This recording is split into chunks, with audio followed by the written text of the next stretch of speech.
Suamiku umrohkan ibunya dan istri sirinya pakai uangku.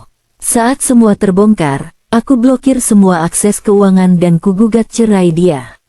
Sebelum masuk ke ceritanya jangan lupa like, subscribe, dan absen dulu di kolom komentar. Di mata orang luar, rumah tangga Nadia dan Arman tampak sempurna. Mereka tinggal di sebuah rumah 2 lantai di kawasan pinggiran Jakarta Selatan.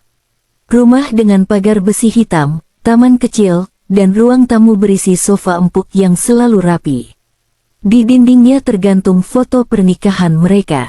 Nadia dalam gaun putih berhijab, dan Arman tersenyum dengan mata teduhnya yang sering menipu.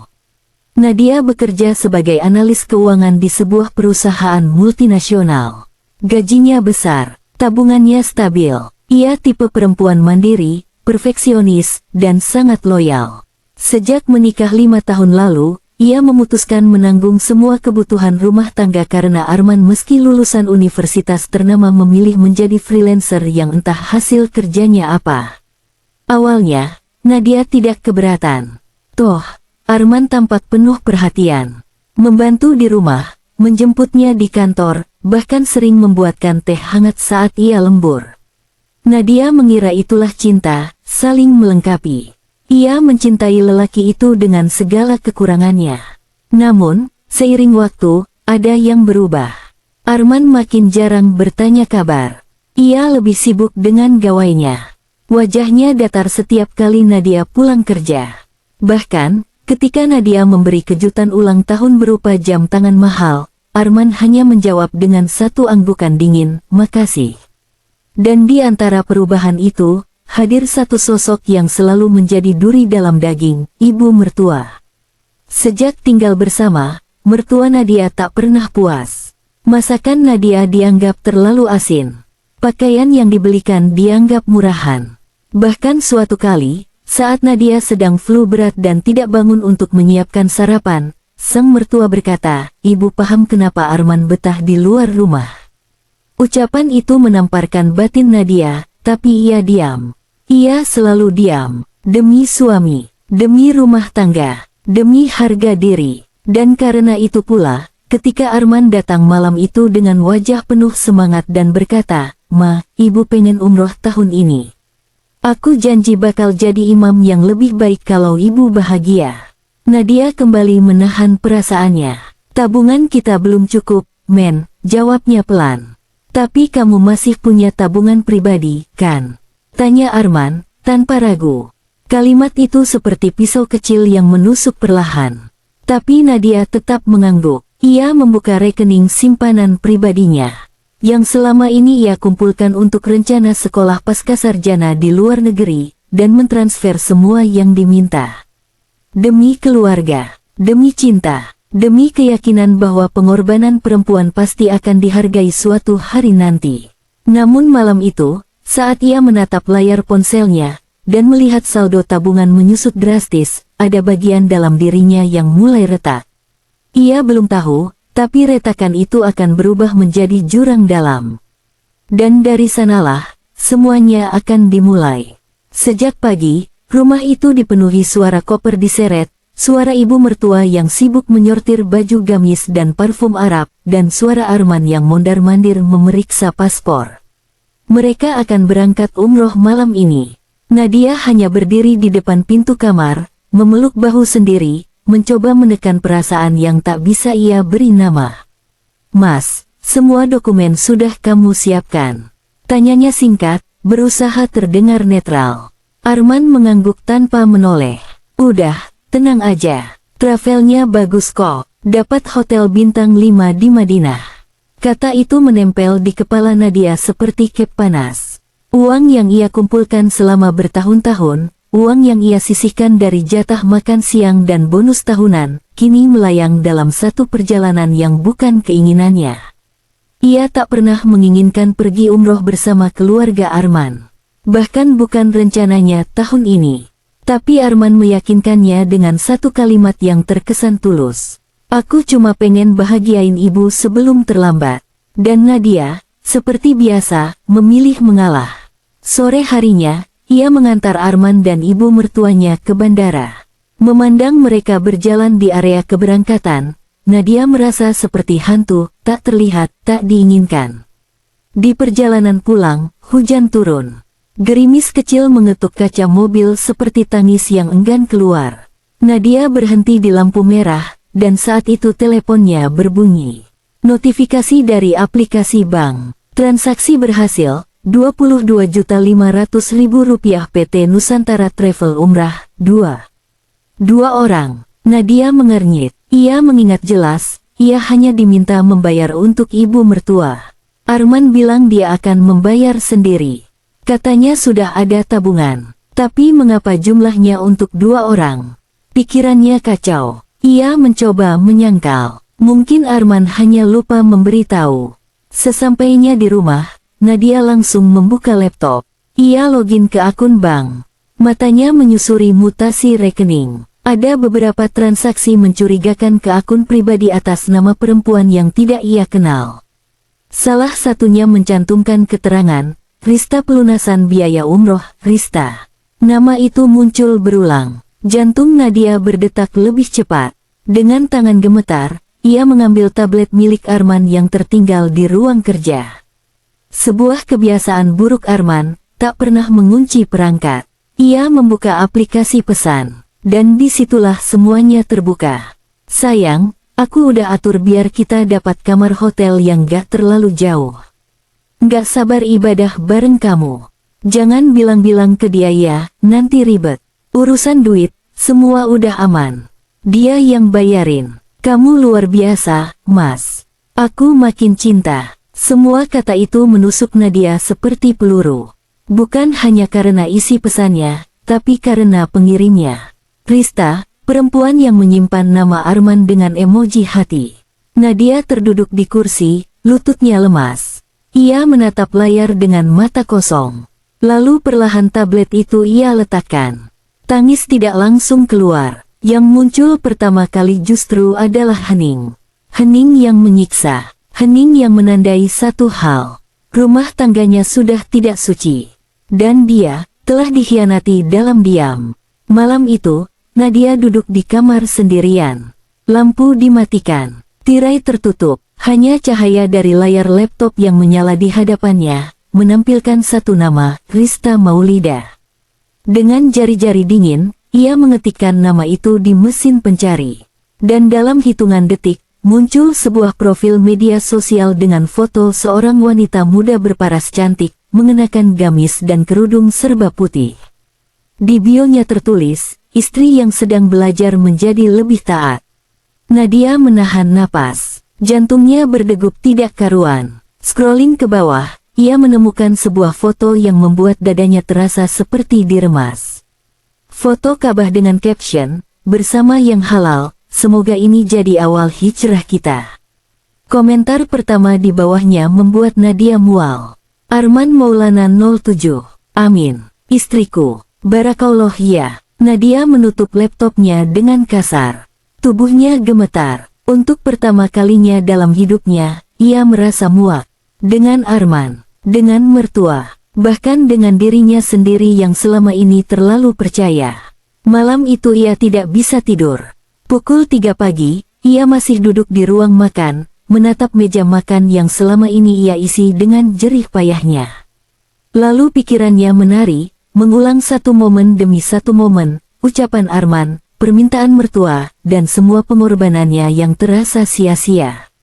Pagi harinya, Nadia masuk kantor dengan wajah pucat, tapi penuh tekad. Ia menelepon sahabat lamanya, Sarah, yang kini bekerja sebagai pengacara keluarga. Saat mereka bertemu di kafe, Nadia langsung membuka laptop, memperlihatkan chat, mutasi rekening, dan foto-foto tangkapan layar. Dia menikah siri, ujar Nadia dengan suara datar. Pakai uangku untuk umroh bareng ibunya dan istri sirinya. Sarah menggenggam tangan Nadia, menatapnya serius. Nat, kamu harus segera ambil tindakan. Segera, jangan kasih mereka ruang. Nadia mengangguk, tapi hatinya belum sepenuhnya siap. Aku cuma masih nggak percaya. Aku ini istrinya. Aku yang kerja. Aku yang bayar semua. Tapi aku juga yang dikhianati. Sarah menjawab tenang, justru karena kamu istrinya. Kamu punya hak hukum. Mereka cuma bermain di balik agama. Pakai dalil poligami. Padahal semua cuma kamuflase pengkhianatan. Nadia menatap jauh keluar jendela.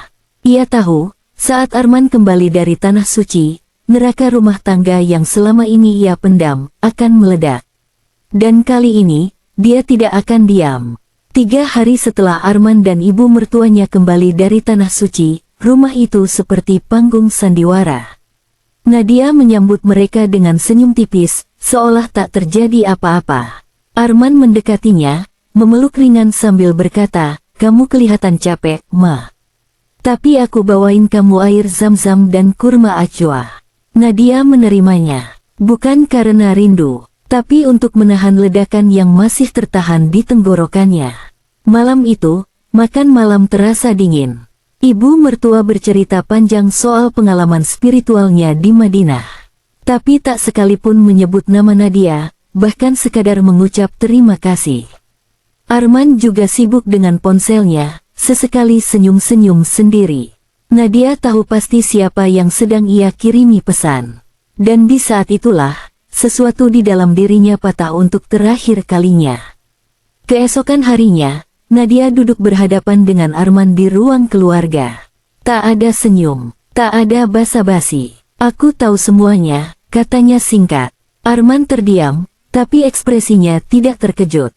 Lebih seperti, tertangkap basah, tapi terlalu lelah untuk berdalih. "Kamu nikah siri sama perempuan itu. Kamu umroh bareng dia.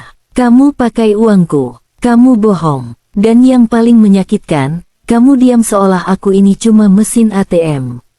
Arman menghela napas. "Aku bisa jelasin, Nat. Aku butuh sosok yang bisa nerima aku apa adanya."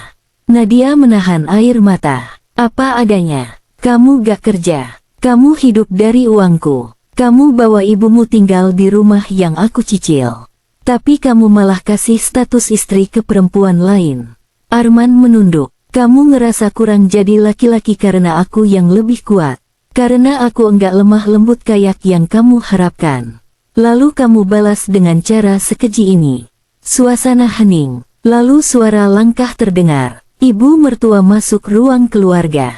"Ikut duduk, Nadia, kamu istri. Harusnya sabar. Jangan buka aib keluarga sendiri. Urusan suami, biar suami yang atur." Nadia menoleh.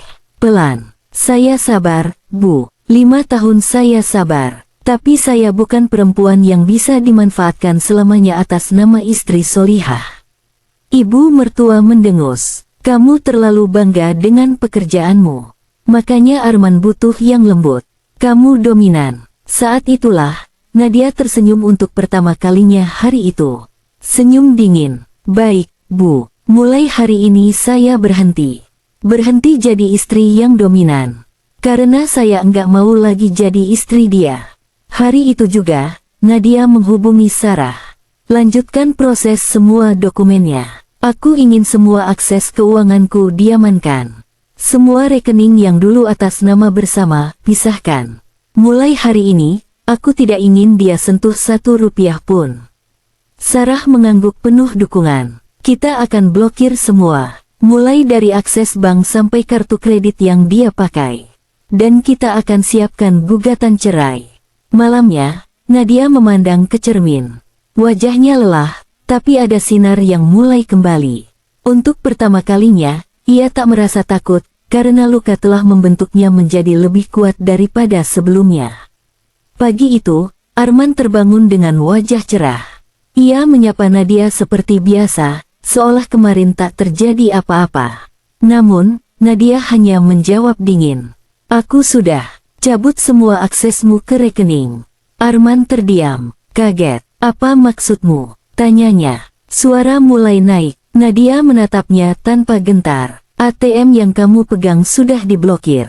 Rekening bersama sudah kututup. Kredit mobil yang kamu pakai sudah kupindahkan ke rekening pribadiku. Termasuk kartu kredit yang kau pakai untuk belanja online sudah tidak aktif." Arman berdiri. Napasnya mulai memburu. "Kamu main sendiri. Ini rumah tangga, Nat. Aku suami kamu." Nadia melipat tangan di dada. Suami yang punya istri lain di belakangku. Yang umroh pakai uangku, bareng istri sirinya dan ibunya, lalu pulang ke rumah seolah tak terjadi apa-apa. Kamu tahu konsekuensinya kalau kamu melakukan ini. Gertaknya. Nadia mendekat pelan, menatap matanya langsung. Iya, aku tahu. Dan aku siap. Arman hanya bisa menatapnya. Untuk pertama kalinya, Nadia bukan lagi istri yang bisa dibungkam dengan kata-kata manis dan dalih agama. Hari itu juga, Nadia resmi menandatangani surat kuasa untuk Sarah. Semua proses hukum dimulai. Tak hanya pemblokiran rekening, Nadia juga mulai memutus semua keterikatan finansial lainnya. Aplikasi e-wallet yang selama ini digunakan Arman untuk diam-diam mentransfer uang ke Resta. Asuransi keluarga yang selama ini Arman nikmati tanpa membayar sepeser pun. Bahkan cicilan rumah yang selama ini ia biayai sendiri, kini dipindah atas namanya sepenuhnya. Arman mulai panik. Siang itu ia muncul di kantor Nadia, membuat keributan di lobi, menuntut bertemu. Dia istri saya punya hak. Satpam menahannya, dan salah satu atasan Nadia turun tangan. Dalam suasana tegang itu, Nadia muncul dari lift. Tenang, anggun, tegas. Maaf, Pak, tapi kami tidak menerima tamu tak terdaftar. Apalagi yang berteriak-teriak, katanya ke Satpam. Arman menggeram. Nadia, kamu keterlaluan. Nadia hanya menjawab, kamu baru tahu rasanya kehilangan kendali. Rasanya seperti itulah ketika aku membaca semua pesanmu dengan istri sirimu, sementara aku yang membiayai semuanya. Seluruh mata di kantor tertuju pada mereka. Dan saat Arman tak lagi mampu berkata-kata, Nadia berjalan melewatinya tanpa menoleh sedikit pun. Malam harinya, di rumah, suasana berubah tegang. Mertua mencoba membujuk. Nadia, kamu mau rumah tangga ini hancur? Nadia menjawab datar, rumah tangga ini sudah hancur sejak saya dikhianati. Saya hanya sedang membersihkan puing-puingnya. Dan untuk pertama kalinya, ibu mertua tidak bisa menjawab. Di kamar, Nadia membuka laptop dan mulai menulis di blog pribadinya. Judul pertama yang ia tulis, saat istri menolak jadi ATM, kisah tentang keberanian meninggalkan ketidakadilan. Ia belum tahu, tapi tulisannya itu akan dibaca puluhan ribu orang dalam beberapa minggu. Karena ternyata, banyak perempuan lain yang juga diam dalam luka. Dan malam itu, Nadia tidur dengan tenang untuk pertama kalinya dalam 5 tahun. Sudah 2 minggu sejak Nadia memutus semua akses keuangan dan mengajukan proses gugatan cerai, rumah terasa asing, seperti ladang ranjau yang setiap langkah bisa meledak kapan saja. Arman jadi sering pulang larut malam. Kadang bahkan tidak pulang sama sekali. Nadia tidak peduli. Dia sudah tidak menunggu, tidak berharap, dan yang paling penting, tidak takut lagi. Namun badai belum berhenti. Hari itu, Krista datang. Tanpa aba-aba, tanpa malu, tanpa hormat, wanita muda itu berdiri di depan pagar rumah, mengenakan gamis putih dengan wajah santai. Di tangannya ada koper kecil. Dan di sampingnya, Arman. Nadia yang sedang menyiram tanaman menatap mereka tanpa ekspresi. Hatinya sudah kebal. Assalamualaikum, Kak Nadia, sapa Rista manis, palsu. Waalaikumsalam, jawab Nadia pelan, tapi tajam. Ada perlu apa kamu di sini? Arman mencoba bicara. Dia butuh tempat tinggal sementara. Kosnya kena masalah. Sementara aja, Nat. Dia istri aku juga. Kalimat itu adalah percikan api terakhir. Nadia tertawa pendek. Tertawa yang penuh luka dan kejengkelan. Jadi kamu pikir aku akan izinkan istri sirimu tinggal di rumah yang aku cicil, aku bayar, dan aku rawat selama ini? Krista menyahut, tersenyum tipis. Tapi karena dia kan wanita solihah. Harusnya sabar. Bukankah rumah ini milik bersama? Seketika, pintu depan terbuka. Ibu mertua muncul dari dalam, dengan raut wajah seperti siap perang. Udah cukup, Nat. Kamu egois. Kamu itu istri, bukan ratu. Kamu harus tunduk. Ini rumah anak saya. Saya ridho kalau Arman bawa Rista ke sini. Nadia berdiri tegak, menatap mereka satu persatu. Arman, Krista, dan ibu mertua. 3 wajah yang pernah ia hormati, dan kini tak lebih dari penghuni luka. Rumah ini atas nama saya. Kalian tidak punya hak, dan mulai hari ini, silakan kalian cari tempat tinggal lain. Seminggu dari sekarang, rumah ini tidak lagi terbuka untuk kalian. Ibu mertua meledak. Kamu mau usir saya? Saya ibunya. Nadia menjawab pelan. Saya bukan usir. Saya hanya memilih untuk hidup damai tanpa orang-orang yang mengkhianati saya. Krista hendak membuka mulut lagi, tapi Nadia mengangkat tangannya. Satu lagi, kalau kamu pikir aku akan mundur hanya karena kamu datang menantang, kamu salah besar. Saya sudah cukup sabar, dan saya tahu sekarang, saya lebih berharga dari yang pernah kalian buat saya percaya. Malam itu, Nadia dan Sarah duduk bersama di meja makan. Gimana reaksi mereka? Tanya Sarah. Nadia menghela napas. Mereka syok, tapi aku lega. Akhirnya aku berani berkata, tidak. Sarah tersenyum. Bagus, tapi jangan lengah. Perempuan seperti Rista akan pakai cara licik. Dan Arman sedang kehilangan kontrol.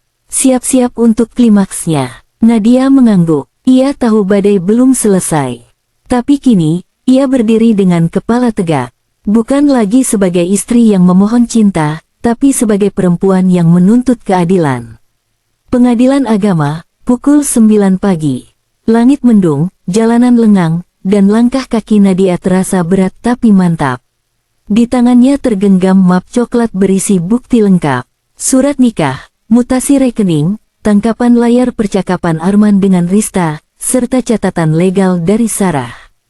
Hari ini, ia akan mengakhiri semuanya.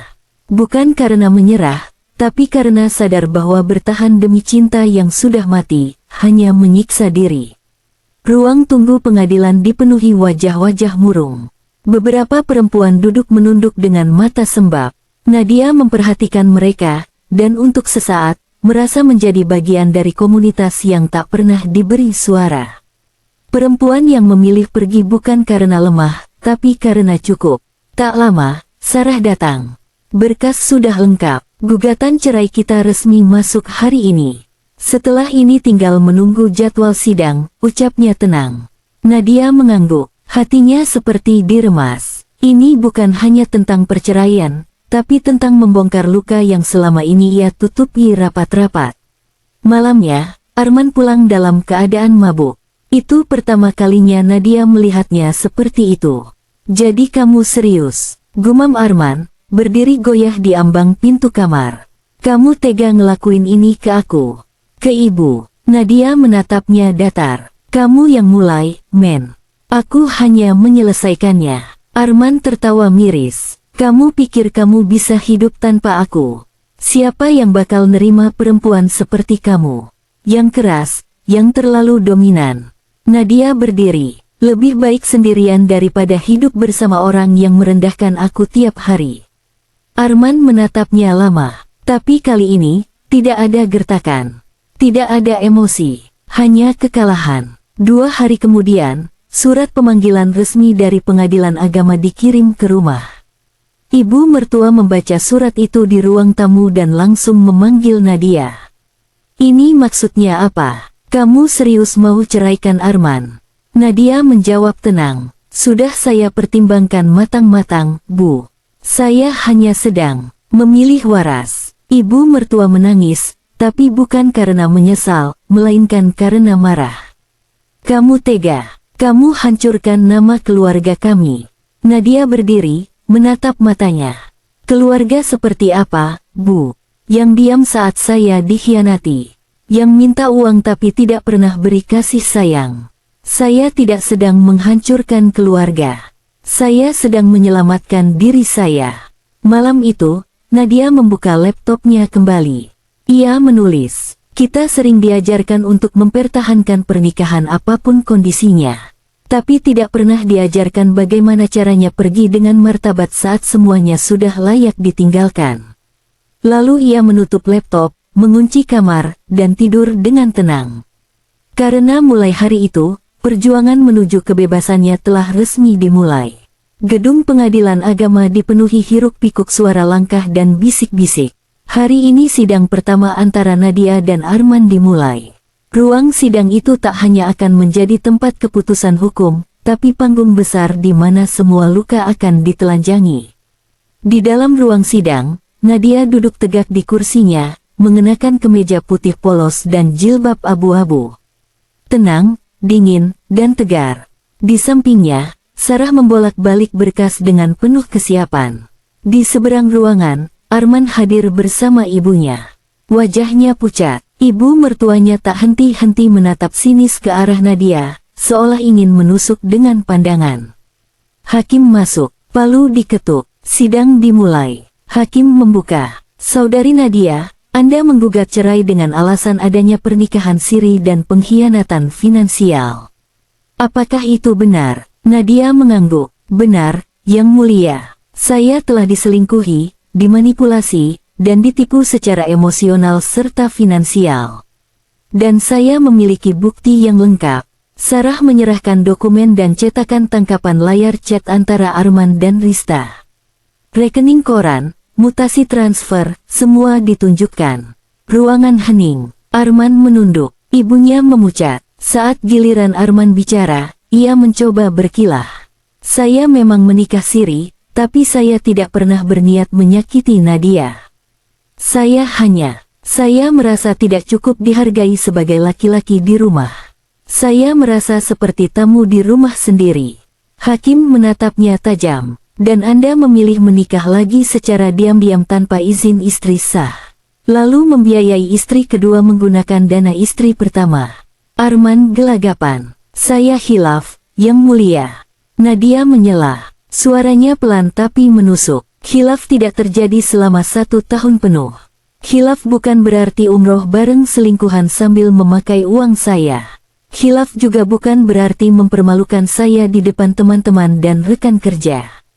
Mata hakim berpindah pada Nadia. Apa yang Anda inginkan dari sidang ini? Nadia menjawab tanpa ragu. Saya ingin cerai. Saya ingin semua harta yang selama ini saya kumpulkan dilindungi hukum. Saya ingin bebas dari orang yang tidak tahu cara menghargai cinta dan kesetiaan. Di luar sidang, Arman mengejar Nadia yang berjalan keluar ruang sidang. Nat, kamu nggak bisa ngelakuin ini. Kita bisa bicara. Aku bisa berubah. Nadia berbalik, menatapnya datar. Kamu tidak berubah karena sadar. Kamu berubah karena takut kehilangan kenyamanan yang aku bangun. Arman terdiam. Untuk pertama kalinya, ia tidak punya pembelaan. Ibu mertua hendak menyela, tapi Nadia menatapnya tegas. Dan ibu, terima kasih sudah mengajari saya satu hal penting. Diam tidak membuat saya dihargai. Justru dia membuat saya diinjak. Malam harinya, Nadia menulis di blognya. Di sidang tadi, saya tidak hanya melepaskan status istri. Saya melepaskan semua luka yang selama ini membentuk saya jadi wanita yang lelah, tapi tidak pernah lemah. Luka saya terbuka, tapi akhirnya bisa bernapas. Tulisan itu viral. Ribuan komentar membanjiri halaman blognya. Sebagian besar dari perempuan-perempuan lain yang diam. Selama ini, pengadilan memasuki sidang akhir. Ruangan itu, kini terasa lebih sesak, bukan karena jumlah orang, tapi karena beban batin yang dibawa masing-masing. Nadia hadir tanpa riasan, tanpa keraguan. Wajahnya bersih, matanya tenang, tapi dalamnya, ada luka yang belum sembuh. Sementara itu, Arman tampak lebih lusuh dari sebelumnya.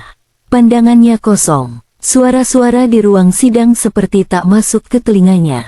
Di sisi lain, sang ibu duduk dengan wajah keras, tetap menatap Nadia dengan sorot menyalahkan. Hakim membuka persidangan terakhir. Setelah mendengarkan keterangan kedua belah pihak, memeriksa bukti-bukti yang diajukan, dan mempertimbangkan dampak emosional serta material terhadap penggugat, maka sebelum putusan dibacakan, apakah ada yang ingin disampaikan? Arman berdiri, namun kali ini suaranya berbeda. Bukan marah, bukan membela diri, tapi menyerah. Saya minta maaf, katanya perlahan. Saya tidak tahu bagaimana cara menjadi suami yang baik. Saya merasa rendah diri karena saya tak bisa memberi apa-apa untuk Nadia. Lalu ketika Rista datang, saya merasa dibutuhkan, dihormati, tapi saya tahu saya salah. Semua mata menatap Arman. Aku memang takut, Nat. Takut kamu sadar bahwa kamu bisa bahagia tanpa aku. Makanya aku menyembunyikan semuanya. Karena aku tahu, kalau kamu tahu, kamu pasti akan pergi. Nadia menggenggam tangan di pangkuannya. Air matanya mengambang, tapi tak jatuh. Arman melanjutkan, kamu bukan dominan, kamu kuat, dan aku terlalu kecil untuk berada di sampingmu. Tapi aku mencintaimu dengan cara yang salah.